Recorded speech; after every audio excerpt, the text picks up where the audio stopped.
had wanted to make money. He didn't have money.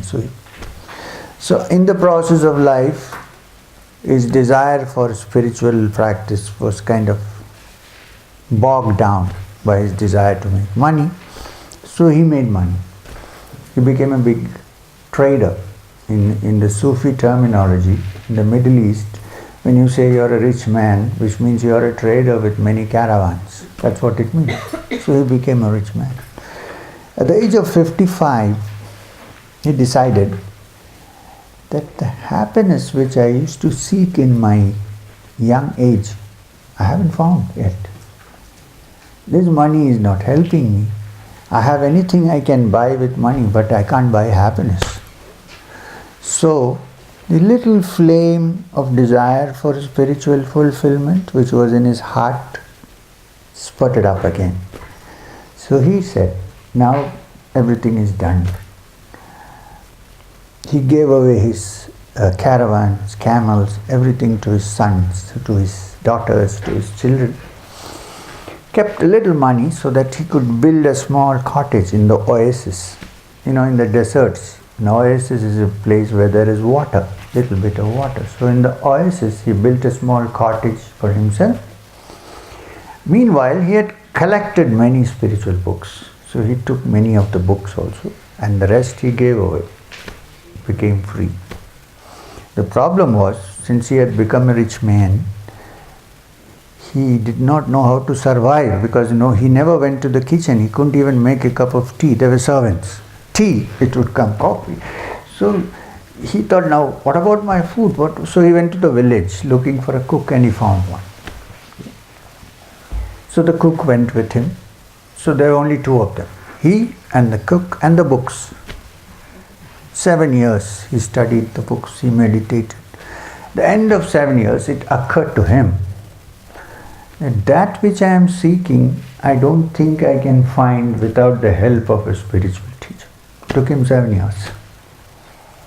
So he started looking for a spiritual teacher. He went everywhere looking.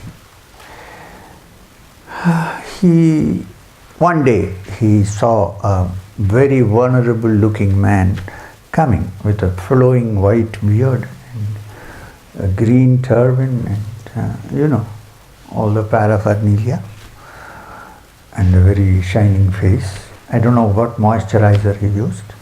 So he saw him coming. So he went to him and bowed down and said, "Sir, please accept me as your disciple. I think you're a great spiritual teacher."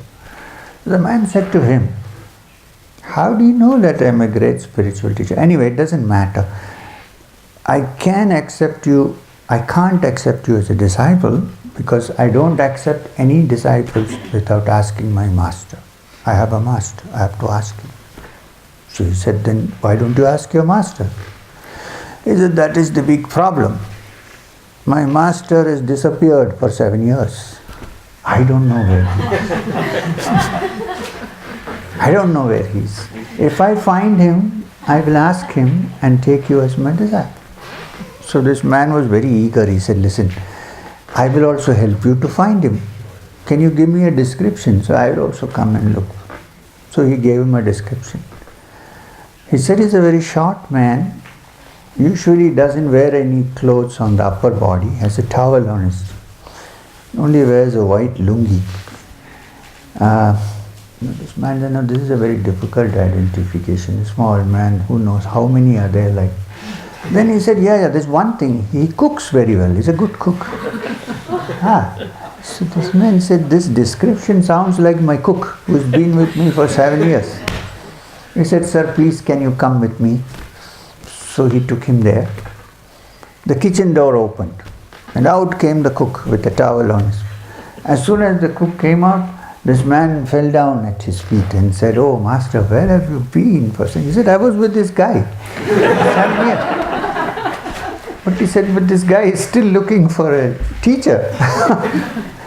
He said, "Yeah, I know. It took me 7 years to make him understand that he needed a teacher." So now please take him as your disciple, because I have other things, important things to do. I'm going. What up? This is a story of a teacher. So it's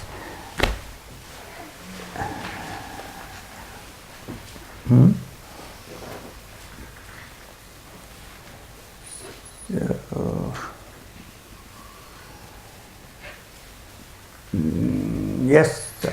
Can nature also be a teacher? The beautiful nature, flowers, meadows, mountains. Can nature be a teacher? Yes. Nature also can be a teacher. Also. As long as you don't spoil nature, you don't misuse nature, and you allow nature to be as it is. You know why we feel the mind expand when we go to the sea? Because it is not man-made. It's not man-made. So when you go to the sea, it's a wide expanse, and your heart also expands. Go to the mountains. Why do most people feel wonderful because they're not man-made? And you can't get them through Alibaba. They're there. So,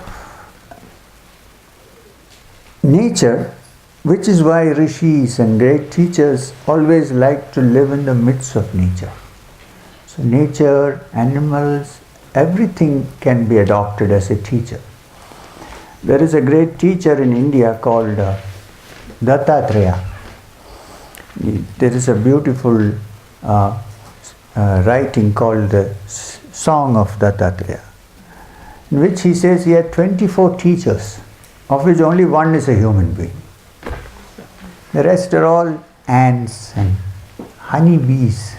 He says from the honeybee he learned how to collect enough so that he can enjoy in winter. And from the ant he learned how industriously you have to work to go inside and build and stay.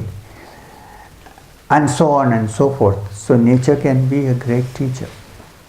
Unfortunately, many people, many of us exploit nature. I know people who cannot look at a forest without saying, how many tons of timber can we get from here?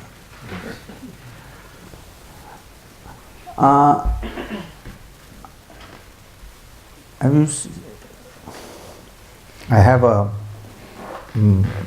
guy who drives my car in India.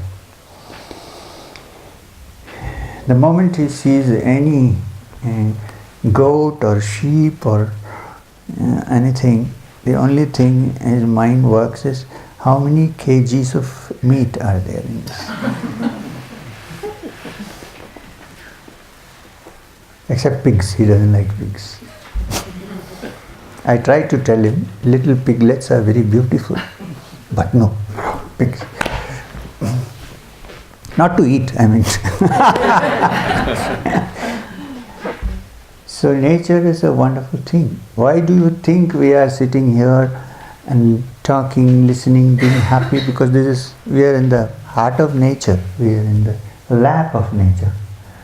The buildings are there because otherwise it's too cold to protect us. Right?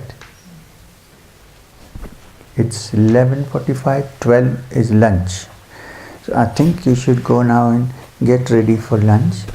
We meet again. I think we should meet at 3 o'clock instead of 2:30. Yeah. So we meet at 3 o'clock and then we'll discuss some more things. And I'm telling you, before we leave from this, I will also discuss some practical hints on Kriya and so on. Okay? Yeah, I promise. Don't think I'm just telling stories. I think you need to learn, Thank you very much.